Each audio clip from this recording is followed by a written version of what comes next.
Vamos a estudiar, hermanos, sobre una de las congregaciones, una de las iglesias, de las 7 iglesias de Asia. La Biblia habla de la iglesia universal y la iglesia local. La iglesia local son las congregaciones que se componen de los miembros activos en ella. La iglesia universal solamente existe en el cielo. Los nombres están puestos de cada uno de nosotros y de esa manera se identifica delante de nuestro Dios. Pero vamos a hablar de la iglesia local en una ciudad llamada Pérgamo. No existe información exacta quién la estableció. Sabemos que la Biblia a veces identifica quién estableció la congregación en tal y tal cual ciudad.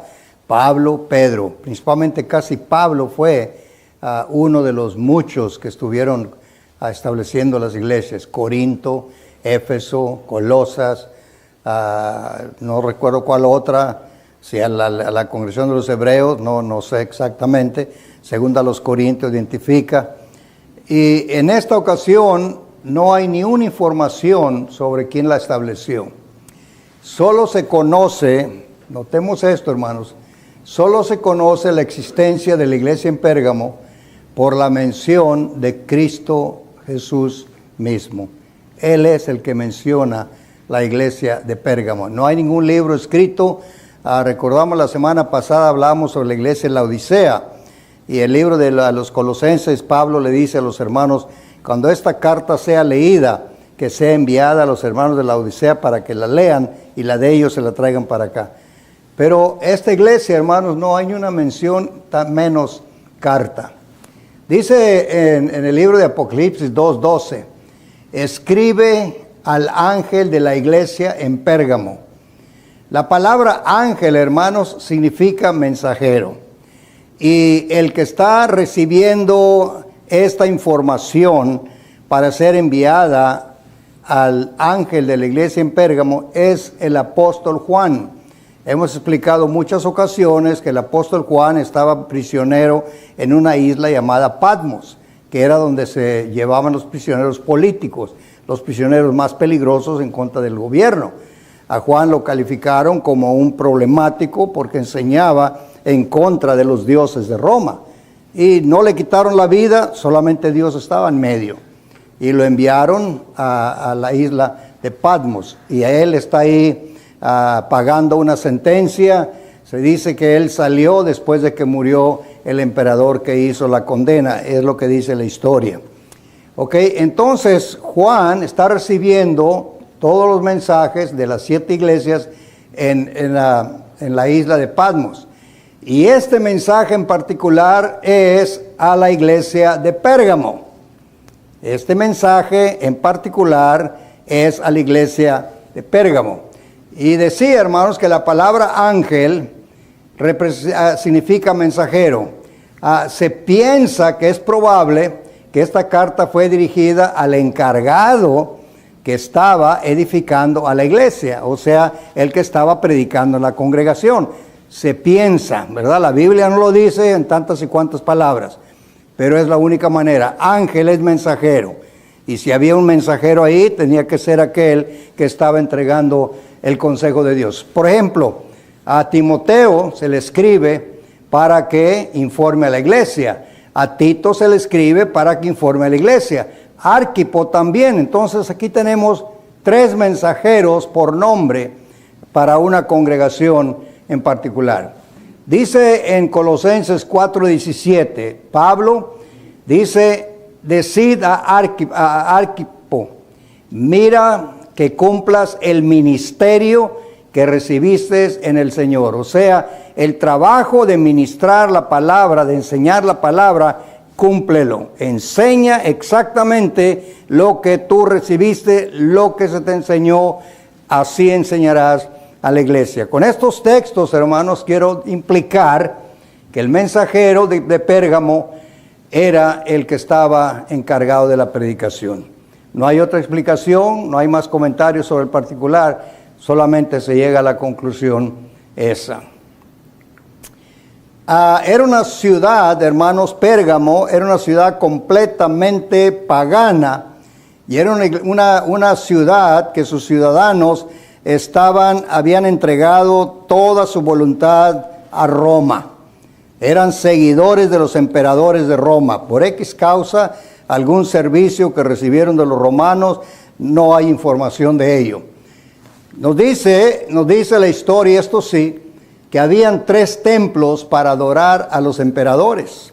Entonces, si habían templos para adorar a los emperadores, equivale a decir que en realidad esta gente tenía su mente entregada a Roma. 3 templos, dicen los historiadores, que existían ahí para rendirle servicio como algo de adoración. Los tenían como deidades, como divinidades.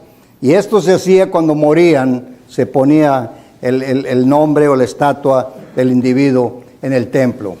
Y dicen los historiadores que uno de ellos era Augusto, el otro era Trajano y el otro era Severus, que eran los que estaban en ese lugar, sus nombres, sus imágenes que se hacían para que el pueblo fuese a adorarles, a rendirle un tributo a un hombre común y corriente. Aparte de estos, hermanos, que existían en Pérgamo, había el templo de Zeus. Y este individuo era reconocido como el padre de todos los dioses. Es algo absurdo, ¿no? Un dios procreando otros dioses para hacer trabajos diferentes. Pero así lo creían. Y él tenía su propio templo.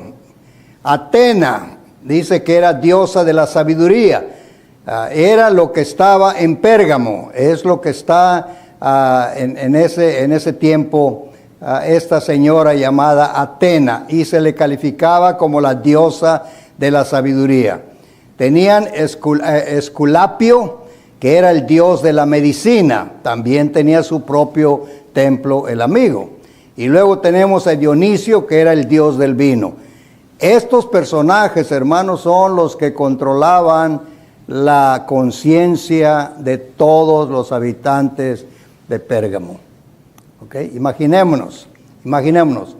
Cristo, hermanos, Cristo Jesús llama a esta ciudad, fijémonos bien, llama a esta ciudad trono de Satanás. Trono de Satanás. Cristo Jesús llama a esta ciudad, que en esta ciudad el que gobernaba completamente era el mismo diablo. ¿Por qué? Por lo mismo. Aquí hay una imagen, hermanos, de Zeus. Sus templos majestuosos. Hacían cosas, hermanos, inmensas de puro mármol para poner un individuo imaginario, un hombre inventado de la mente de ellos. Le dan la figura, el rostro, la barba, el pelo, el color, todo. Era imaginación de hombre, lo que dice el libro de Isaías. Bueno, lo tenían ahí el amigo, no existía, pero existía en la mente de la gente. Y se le quemaba incienso, se le hacían sacrificios y las multitudes iban a ese lugar. Bueno, una ciudad, dice también la historia, de mucha riqueza. Era una ciudad bastante rica como la Odisea. ¿Okay? Pero también infestada de inmoralidad e idolatría. Completamente era una cosa horrible esa ciudad. ¿Okay? Este sistema, hermanos, que tenía la ciudad esta de Pérgamo, este sistema de vida ha continuado hasta nuestra época. La misma idolatría e inmoralidad del pasado se repite en el presente. Vez tras vez, cambia la sociedad, pasan los años, 30, 40 años, y viene algo nuevo, algo más depravante. Tenemos en nuestros días la idolatría, la tenía Pérgamo, 100%. Tenemos la inmoralidad, la que tenía Pérgamo. nosotros también la tenemos. Aquí tenemos una imagen que siempre me gusta usar porque es lo más cerca que tenemos allá en México. A la imagen de esta imagen de Guadalupe, este era el territorio de ella antiguamente, pero le hicieron un edificio inmenso, elegantísimo por dentro. ¿Para qué? Para poner una pintura, colgar una pintura. Imaginémonos, hermanos, la mentalidad de la gente, no importa en qué sociedad vivamos. Si dentro de 1000 años el hombre todavía está en la tierra, seguirá adorando la misma cosa. Porque no importa qué tanto avance tenga en la educación, es el mismo ser ignorante concerniente a Dios y sus mandamientos. Tenemos la depravación moral. Tenemos, hermanos, aquí organización gay, homosexuales, reclamando sus derechos como seres humanos y por su estilo de vida. Millas y millas de ellos que hacen sus desfiles, expresando que ellos son seres humanos y que viven así porque así quieren y porque así Dios los hizo. No, Dios no hizo esto. No, esto es depravación. Dice el libro de Eclesiastés, hermanos, que Dios hizo al hombre perfecto. Dice Salomón, Dios hizo al hombre perfecto, pero ellos, dice Salomón, ellos buscaron muchas maldades. Ellos, no Dios, Dios no los hizo. Pero esto es lo que existía en Pérgamo y existe también con nosotros. No hay diferencia, hermanos. Por eso los siervos de Dios de aquel tiempo sufrían. Nosotros en estos días, gracias a Él, no sufrimos lo que sufrieron los hermanos del primer siglo, pero vivieron lo mismo que vivimos nosotros. Lo mismo. Ahora, ¿qué más nos falta? ¿Qué más falta? En los años 60, hermanos, se levantó una ola de jóvenes que andaban corriendo por las calles desnudos. Creo que le decían street it o algo así. Corriendo por las calles desnudos. Era una nueva ola. Y con un cierto tiempo lo hicieron y los pararon. Luego paran esto y se levantan los hippies. Es la misma cosa. El hombre no está contento como Dios lo hizo. ¿Qué más nos falta? Pues hermanos, yo pienso que lo que falta es lumbre que venga del cielo. Es lo que falta, hermanos. Lumbre del cielo para acabar con todo esto. Pero Dios es el que decide cuándo lo va a hacer. Pero hermanos, lo que estamos viendo ahorita, lo vivieron los hermanos del primer siglo. Y estos hermanos sufrieron. Dice en Génesis 19:24 que Dios hizo llover sobre Sodoma y Gomorra azufre y fuego desde los cielos. ¿Por qué hizo Dios eso? ¿Que no tenían derecho los habitantes de Sodoma y Gomorra vivir como les diera la gana? No, no tenían derecho. No tenían derecho, porque Dios no los hizo así. Por eso Dios los destruyó. Ahora, ya no lo hace. Imaginémonos, hermanos, si Dios hiciera eso en estos días. Pero esto se quedó aquí como ejemplo para que sepamos que el estilo de vida de los gays no es aprobado por Dios. Simplemente, esto fue lo que pasó, cayó lumbre del cielo. ¿Para qué? Para demostrar Dios que Él no se agradaba de ese estilo de vida. Y hermanos, dice el texto de Génesis 19, que desde el más chico hasta el más grande se depravaron. Por esa razón, cuando van los ángeles rumbo a Sodoma y Gomorra, Dios dice entre sí mismo, bueno, yo creo que debo de informarle a Abraham lo que voy a hacer. Siendo un hombre justo y temeroso de mí, no es correcto que no le diga qué voy a hacer. Y le dijo, ¿sabes? Voy a destruir Sodoma y Gomorra. ¿Y qué hizo Abraham? Señor, si hay 50 personas, ¿no las perdonas? Dijo, sí. Pero no habían 50. 40, sí. no habían 40. 30, ¿sí? No hubieron 30. 20, no habían. ¿Cuántos salieron? 4. 4 de 2 ciudades inmensas. 4 personas justas. ¿Cuántos se salvaron, hermanos, en el diluvio? 8. De miles y miles y miles de personas antes del diluvio. No, hermanos, el diablo está trabajó fuerte y está trabajando fuerte en nuestros días. Dice 2 de Pedro 3:7, los cielos y la tierra que existen ahora están reservados por la misma palabra, guardados para el fuego en el día del juicio. Va a ser el mismo castigo por la forma de vivir de las personas. Bueno, la introducción de Cristo a la iglesia, ya puse la base de lo que era Pérgamo, el estilo de vida de Pérgamo. Entonces, cuando le dicta a Juan lo que le envía a la iglesia de Pérgamo, hace la introducción de esta manera: yo conozco tus obras, capítulo 2, verso 13, de la iglesia de Pérgamo. Yo conozco tus obras, Pérgamo. Aparte de todo lo que hay allá, lo conozco. Pero ese es otro asunto. Lo que me importa es ustedes como iglesia. Conozco tus obras. Le dice a la iglesia: no has negado mi nombre, viviendo en una sociedad como en la que vives, que había mucha persecución, y en la persecución se les obligaba a los hermanos a rehusar identificarse con Cristo para que se identificaran con los dioses de Roma, y los amenazaban: rechaza ese nombre, deshazte de ese nombre, no aceptes más ese nombre y no te matamos. Y dice el Señor: no has negado mi nombre, has sido fiel a mí.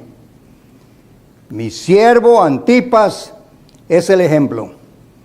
Ahora notemos, hermanos, cómo Cristo Jesús, como el Dios del universo, menciona aún por nombre a un hombre, digamos, común y corriente, un hombre como cualquier hombre. No era un hombre especial. Antipas era un cristiano. Y Cristo vio que Antipas no lo negó. Cuando lo llevaron a juicio, no lo negó. Y lo mataron. Y le quitaron la vida. Fue matado, dice el Señor. Mi siervo fue matado. ¿Por qué? Porque no rehusó rechazar mi nombre. Hermanos, hay un libro que se llama La vida de los mártires. Ahí narra, hermanos, atrocidades que hacían los romanos para destruir el cristianismo. Razón de esta muerte: rehusar adorar al emperador. Los querían obligar a que adoraran al emperador y dejaran de adorar al Cristo. Es lo que querían ellos. Y andaban detrás de todos los cristianos. Hermanos, los judíos eran tan cobardes y tan hipócritas que se unían a los romanos por tal de no ser perseguidos. Pero no los cristianos. Los cristianos pelearon hasta la muerte. Dice en el libro de Apocalipsis, hermano, que hemos leído en otras ocasiones, hemos mencionado esto, que el emperador pasó una ley de que desde el más chico hasta el más grande, príncipe, esclavo, educado, no educado, de todas naciones, tenían que adorar al emperador. Tenían que rendirle un culto como una divinidad. Y los cristianos rehusaban eso. Dice el capítulo 13, verso 17, que ninguno puede comprar ni vender, sino que tuviese la marca o el nombre de la bestia, o sea, el número de su nombre, o sea, el nombre del emperador.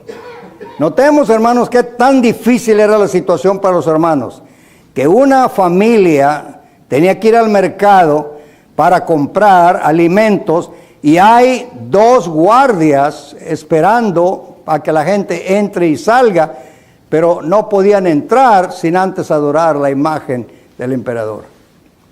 Nadie podía comprar ni vender. Era dura la situación. Dura la situación.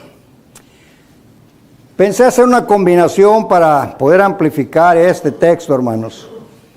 Los emperadores les hacían sus estatuas y luego las ponían arriba de una mesa o alguna cosa para detenerlos. Y a un lado ponían estas vasijas para quemar incienso. Era la forma que se adoraba. Quemaban incienso en honor del emperador. Pero para que no se metiera alguien al mercado sin haber hecho esto, ponían un guarda a un lado, guarda al otro lado. Según los historiadores, estaban cuidando paraditos, y aquí está la imagen, y aquí está el asunto. La gente viene, ¿para dónde va? Voy a comprar, adore. Pues yo soy cristiano, se va. Sí, por bien le fue, porque al decir no, los agarraban, los metían a la cárcel, según los historiadores. Y aquí dice el texto, hermanos, no podían comprar ni podrían vender. Esa era la vida de los cristianos del primer siglo. ¿Y el cristianismo de ahora?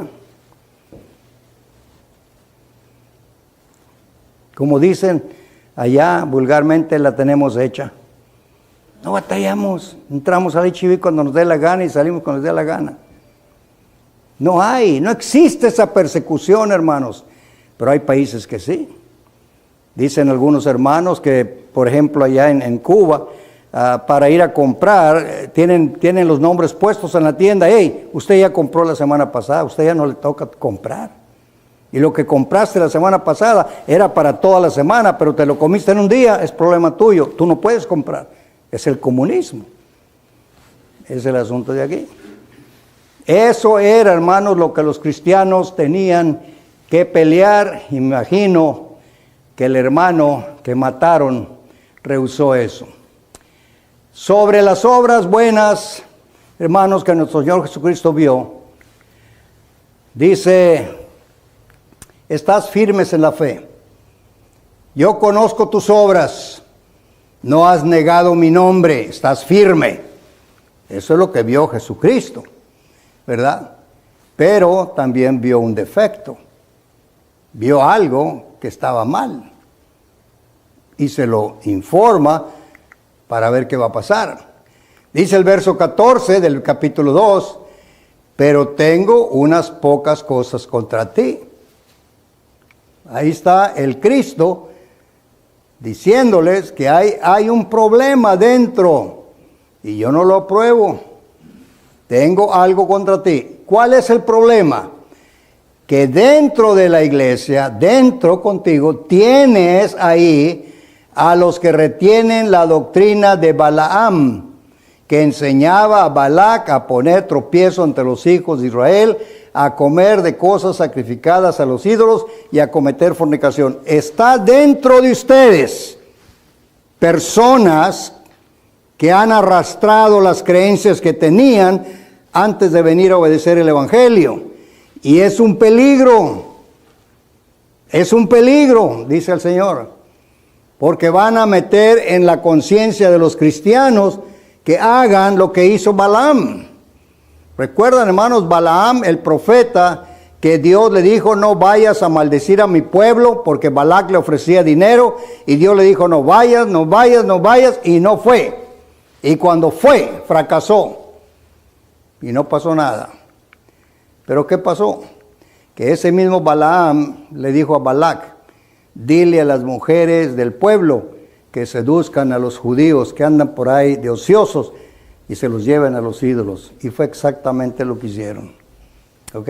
El peligro de afuera lo tenían dentro de la iglesia. Peligro que existía afuera, hermanos, de la inmoralidad e idolatría, lo tenían adentro. Sin darse cuenta, o sabrían los hermanos. Porque dice el Señor: tienes ahí, dentro de ti. Y el Señor está viendo todo, hermanos. Siempre, hermanos, ha existido ese peligro. Personas que obedecen el Evangelio y arrastran sus antiguas creencias. Ese es el peligro en la iglesia. Por eso a veces hay que enseñarle a toda persona que obedece el Evangelio, hay que enseñarle que tienen que borrar todas esas mentiras que fueron puestas en sus conciencias cuando obedecen el Evangelio. Miren, 1 Corintios 15:12, hemos citado muchas veces de esto. Cuando Pablo escribe a los hermanos de Corinto, defendiendo la resurrección de Cristo, hablando fuerte de la resurrección de Cristo, insistiendo para que el hombre entienda que va a resucitar y va a ir ante el juicio de Dios. Pero ¿qué dice Pablo? Dicen algunos de entre vosotros que no hay resurrección. Dentro de vosotros.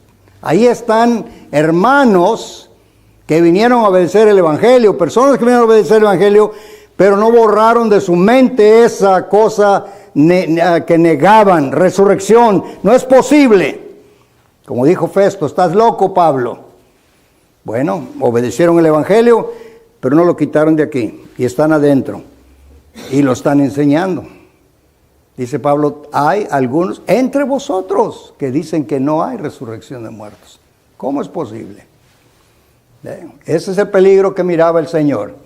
Por eso, hermano, le dice Pablo a Timoteo, te rogué que te quedases en Éfeso cuando fui a Macedonia para que mandases a algunos que no enseñen diferente doctrina.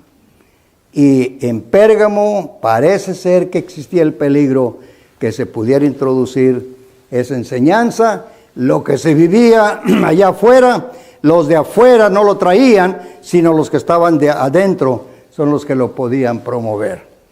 Dice el Señor, cuidado. Sí, son un peligro, hermanos, para la iglesia, personas que arrastran sus ideas. Y la iglesia de Pérgamo tenía ese problema. Sí, el Señor los alabó porque eran firmes en la fe, estaban dispuestos a dar su vida, pero estaban descuidando algo que estaba dentro de ellos. Dice el Señor, cuidado, cuidado. Bueno, la reprensión, hermanos, no fue a los que lo hacían, sino a los que lo permitían. Esta es otra curiosa que cuando se comienza uno a observar detalles, el Señor está hablando de aquellos que están dentro de ti. Tengo contra ti. ¿Sería al ángel de la iglesia? Probable. Estaban usando el mismo sistema de Balaam, invitando al cristiano a hacer fornicación y adoración a los ídolos. Y el Señor dice, no es posible eso. No es posible eso. Corinto tuvo el mismo problema cuando le escribe a los hermanos en Corinto sobre los ídolos. Dice, ¿cómo es posible que si algún hermano de mente débil te ve sentado a la mesa en un lugar de ídolos? Pasa un hermano que su mente todavía no ha madurado y te ve, va a hacer lo mismo porque piensa que eso está bien y no está bien. Entonces tú debes de tratar de no ser piedra de tropiezo y enséñale a este y retírate de allá tú.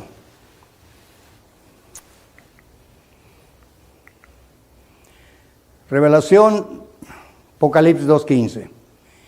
Ya te termina el Señor de decirle el problema que tienen ahí de la idolatría. Le dice, también tienes. Eran dos los problemas, hermanos, en Pérgamo. Eran dos los problemas. La doctrina de Balaam era una, y también la doctrina de los nicolaitas. Y dice el Señor, lo que yo aborrezco. Doctrina de los nicolaitas, de lo que yo aborrezco. Y tienes ahí. También habían otras personas que se habían introducido a la iglesia y que probablemente estaban enseñando que se cree, hermanos, que este nicolaíta era un individuo que desafiaba toda moral. Toda moral. No mencionemos qué es moral buena o qué es moral mala. Para él, moral no existía. Era la mente de él. O sea, era la persona más inmoral del mundo. Y eso lo quería meter en la conciencia de los hermanos. Probable, grupo de los gnósticos que enseñaban que el cuerpo no tiene nada que ver con el servicio a Dios. Con el cuerpo puedes hacer lo que te dé la gana, lo que te dé la gana. Lo que tienes que cuidar es el espíritu. Es imposible separar el cuerpo del espíritu. Imposible. Pero ellos lo separaban para darle, entrar al libertinaje y vivir conforme a lo que ellos querían vivir. Pablo, hermano, refuta esta idea. Cuando dice en Romanos 6:1, perseveraremos en pecados. Y ellos lo que decían, mira, entre más pecas, la sangre de Cristo hace mejor trabajo contigo. La gracia de Dios tiene mejor efecto, pero tienes que pecar para que esa gracia tenga buen efecto. No, Pablo dice, no, Señor. No. Si ya hemos muerto al pecado, ¿cómo vamos a seguir viviendo en él? Pero este individuo enseñaba lo contrario. Y es lo que estaba dentro de la iglesia de Pérgamo. Romanos 12:11, dice el apóstol Pablo, no presentéis vuestros miembros o vuestros cuerpos al pecado, sino presentaos como santos y vivos ante la presencia de Dios. Todo lo contrario, hermanos, lo que el cristianismo enseñaba, la gente de afuera que no conocía a Dios, enseñaba lo contrario. Y a la gente le encanta. ¿A quién no le encanta vivir en el mundo abiertamente? Al mundo, en la sociedad en la que vivimos, el hombre dice, yo hago lo que me da la gana, a fin de semana voy, me confieso, me dan la absolución, me dan el perdón, voy, lleno el costal, al sábado siguiente vengo y lo vacío. Así no trabaja el evangelio. Dice Pablo, Romanos 6:13, no presentéis vuestros miembros al pecado. Y es lo que este individuo enseñaba, que sí se puede con el cuerpo hacer lo que le dé la gana, y que no tiene nada que ver con el espíritu. No es así, hermanos. Concluyendo el estudio, la petición de Cristo a los hermanos de Pérgamo, al último dice, arrepiéntete. Arrepiéntete. O sea, toma acción del asunto que está pasando ahí. Identifícalos. Arrepiéntete. Siempre, hermanos, Dios ha querido y pedido que miremos la situación y reconocer dónde está el mal. Él no es un Dios que va a destruir nada más por destruir. Él da tiempo. Dice Hebreos 6:10, porque Dios no es injusto para olvidar vuestra obra y el trabajo. ¿Qué fue la primera cosa que dijo el Señor a la iglesia? Conozco tus obras. No has negado mi nombre, has sido firme, unos han muerto, te alabo por eso. Y luego voltea y dice, pero, hay un problema. Pero hermanos, Cristo o Dios no es injusto, nunca lo ha sido.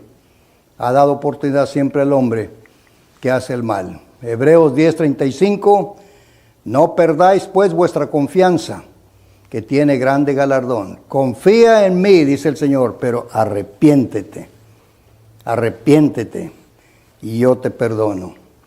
Isaías, hermanos, como último dice, una súplica que Dios hizo a Israel, a su pueblo, que se rebeló en contra de él. Venid luego, dice Jehová, y estemos a cuenta. O sea, arrepiéntanse y tendrán la comunión conmigo. La iglesia de Pérgamo, hermanos, fue una de las 7 iglesias de Asia. Y a cada iglesia el Señor la alabó, y a cada iglesia el Señor vio lo malo que hacía y les pedía corregirlo. Gracias, hermanos, es la lección, la iglesia de Pérgamo.